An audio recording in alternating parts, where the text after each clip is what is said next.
You do have the ability to move markets with a tweet. Should any one man have that power?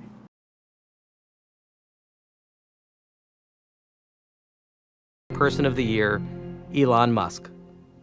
I got you. I just heard you. Okay. All right. All good. Thank you. Got it. So, which living person do you most admire? I admire anyone who is making a positive contribution to humanity, whether that is in entertainment or in technology, or, I think anyone who's sort of doing things that are really useful to the rest of humanity is, I admire them greatly.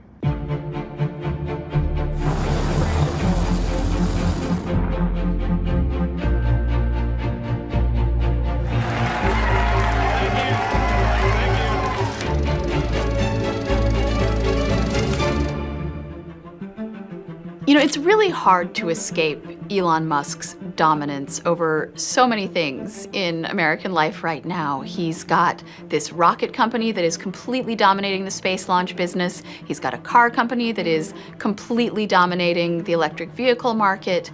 He's got 65 million Twitter followers, and he likes to make weird jokes and set people off. And sometimes with a single tweet, he can control the stock market or the value of various different cryptocurrencies. So this is a man who's just sort of become ever-present across a lot of different sectors. And this was really the year that he came into his own. His goal is to make humanity a multi-planet species, and at a time in which NASA has abdicated its operations to put people in low Earth orbit, and for the time being at least, put people on other worlds, SpaceX has stepped in like no other private company before it around the world.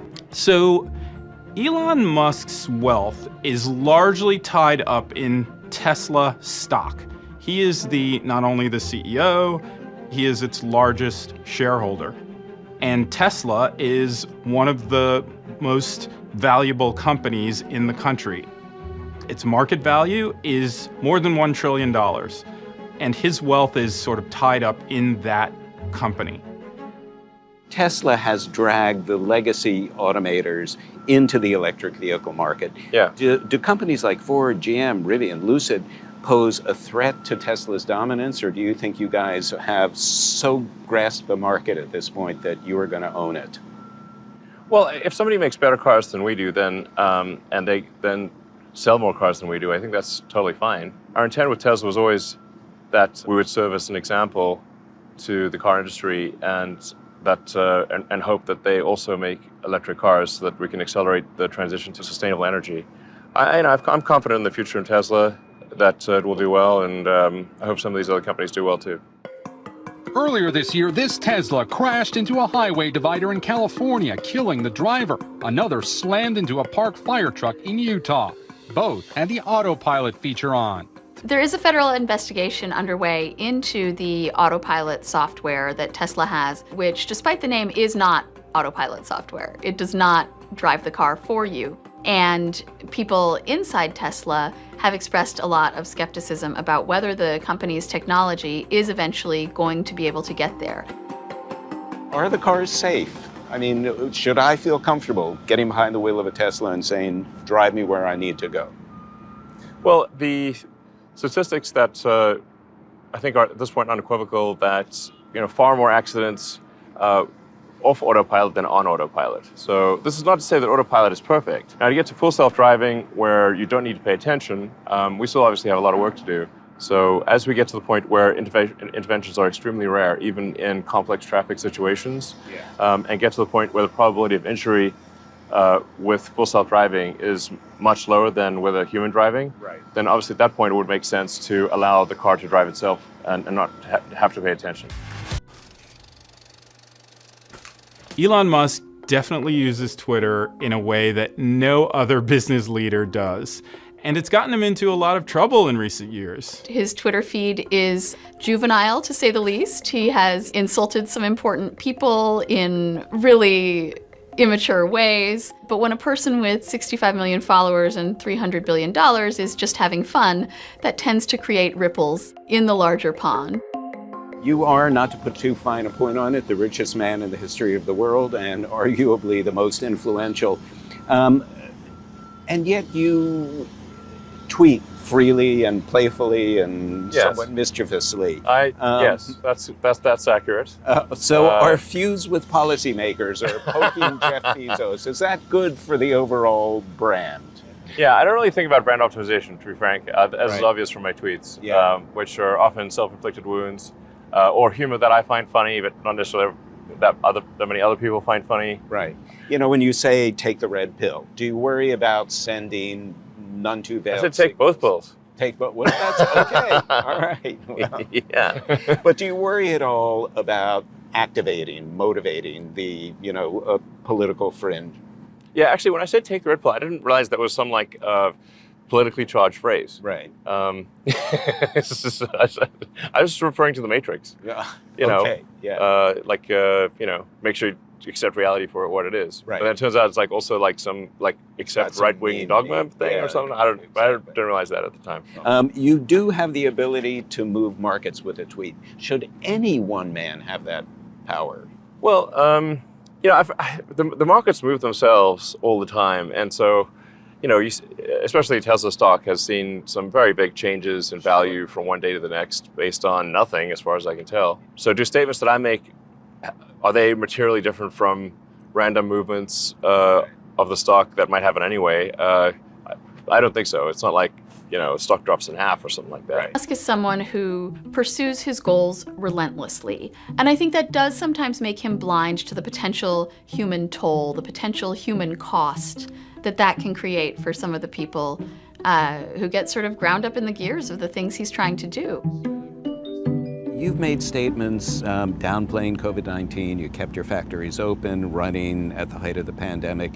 And well, actually, technically, I think there's a misunderstanding there on the factories front. Tell me about it.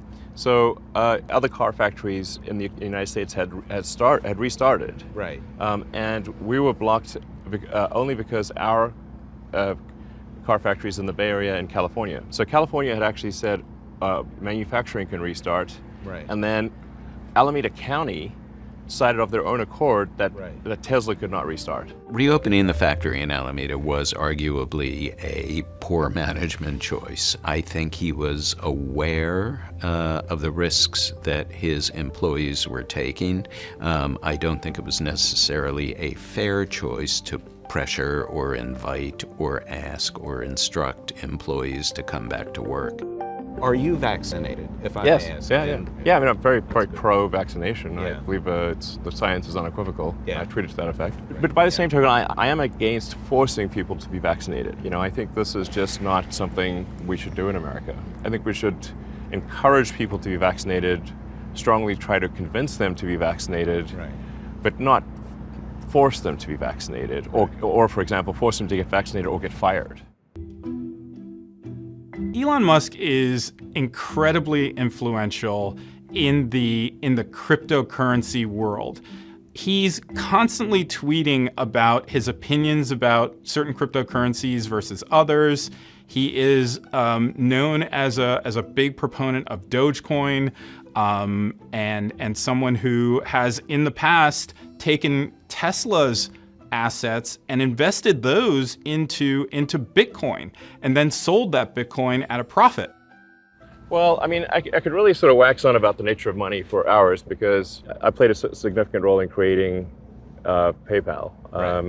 And so my understanding of the money system at a fundamental level of how it actually works, the detailed mechanics of it, is, I think, there are very few people that understand it better than me. Bitcoin is an interesting example, obviously the prime mover on this. But the transaction volume of Bitcoin is low, and the cost per transaction is high. It is, at least at its base level, suitable for maybe an exchange, a store of value. But fundamentally, Bitcoin is not a good substitute for transactional currency. Right. And even though it was created as a silly joke, Dogecoin is better suited for transactions. Why is that? The total transaction flow that you can do with Dogecoin is substantially more than, like, transactions per day is much higher than, has much higher potential than Bitcoin. It is slightly inflationary, but that inflationary number is a fixed number as opposed to a percentage. Right. So that means over time, its percentage inflation actually decreases. And that's actually good because it encourages people to spend and rather than sort of hoard it as a store of value. I'm going to switch to a personal question a little bit, if you're okay with that. Yeah, sure. So what happened with Grimes, and do you have a new girlfriend? Oh, man. Someone new. I know, here we are with our Here we somewhat go. different approach. Grimes and I let's say like semi-separated, it's just that her work has her just being in different places a lot versus my work. Yeah. We weren't seeing each other that much. Yeah, we're still good friends, and I do not have a new girlfriend or anything. Okay. Yeah, I mean, this place is basically like a technology monastery, Technology monastery. Yeah. I like the way you put that. There's hardly any. I mean, there's some in here, but not many. Yes. And it's remote. Yeah. And we do technology. Yes. So this is the techno monastery.